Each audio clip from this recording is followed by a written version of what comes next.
Addressing the Intergovernmental Panel on Climate Change, the UK's Trade and Development Minister outlined how he viewed the issue of climate change.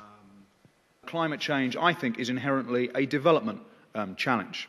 And the second point is that we now, as an international community, must focus much more effort on enabling poor countries, and in particular African countries, to prepare for the impacts of climate change. He gave details of recent research by the UK's Department of International Development showing the poorest in Africa would be the worst affected by climate change. Good afternoon, I'm Kit Vaughan from WWF UK. Research by my department has shown that across large areas of Africa, the likelihood of the rainy season failing will increase from one in every 10 years to 1 in every 3 years by 2050. And that same research showed that many of the severest climate change impacts are expected to occur in the areas of Africa currently with the worst poverty. A key future problem facing many in Africa is the potential impact of water wars and human disputes over scarce resources. What will we do, for example, when people start fighting, not over ideas or over national identities, but over water? What will we do when people start fleeing their countries, not because of political persecution, but because of environmental catastrophe? Developing countries are exceptionally vulnerable to the effects of climate change. And widespread poverty means that poor people are the most ill-equipped and the most unprepared for climate stresses and natural disasters. You only need to look at the millions of poor people, for example, who depend on agriculture for the truth of that. Malawi, for example, the rural sector contributes almost 40% of that country's GDP, and across sub-Saharan Africa employs well over 60% of the population as a whole.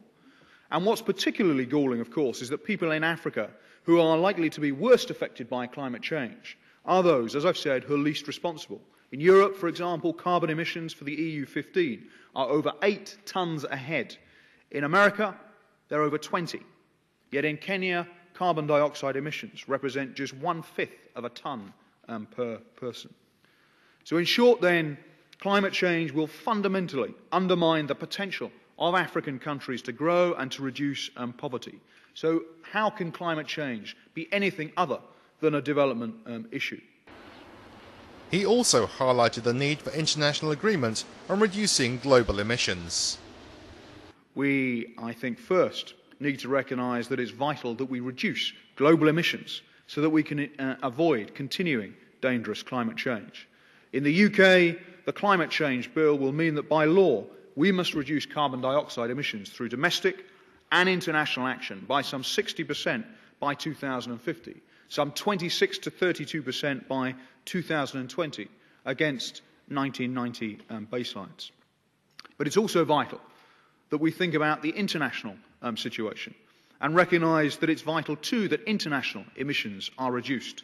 So we must agree a global and comprehensive post-2012 agreement.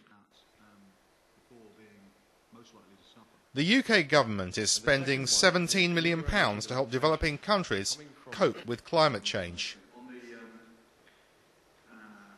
It now wants the December UN conference on the issue in Bali to come up with an international agreement on cutting emissions to help reduce the impact of climate change.